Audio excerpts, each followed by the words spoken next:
হ্যাঁ দাদা, মন্দিরে আসলেন, মন্দিরে ঘুরে দেখলেন এবং একটা ক্যারেক্টার প্রোগ্রামে অংশগ্রহণ করলেন, কি বলবেন? অক্ষরধাম মন্দির আমাদের এখানে একটা বিরাট বড় এবং সুন্দর পরিবেশ তৈরি হয়েছে, হাজার হাজার লোক আসছেন। এর আগেও আমি এসেছিলাম, আজকে দুটো কাজই একসঙ্গে হয়ে গেল। এখানে ক্যারাটে কম্পিটিশানে আমার পুরনো বন্ধুরা ডেকেছিলেন, ছোটো ছোটো বাচ্চাদের ফাইট দেখলাম, আর ভগবান দর্শন হয়ে গেল।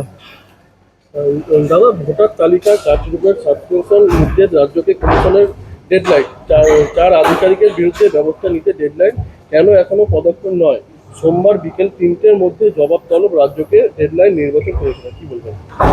না দেখুন, এই সরকার কেন্দ্রীয় এজেন্সির কোনো নির্দেশ মানে না, কেন্দ্র সরকারের কোনো নির্দেশ মানে না, এটাকে ওরা রাজনীতি মনে করে। কিন্তু আমার মনে হয় না নির্বাচন কমিশন এত সহজে এটা স্বীকার করে নেবে।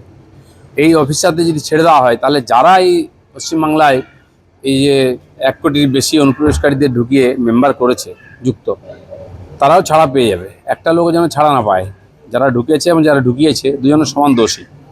আর এটাকে এদেরকে প্রথম টাইট দিতে হবে, আর এরা যদি টাইট খায় তাহলে বাকিরাও বুঝে যাবে যে এরকম চলবে না।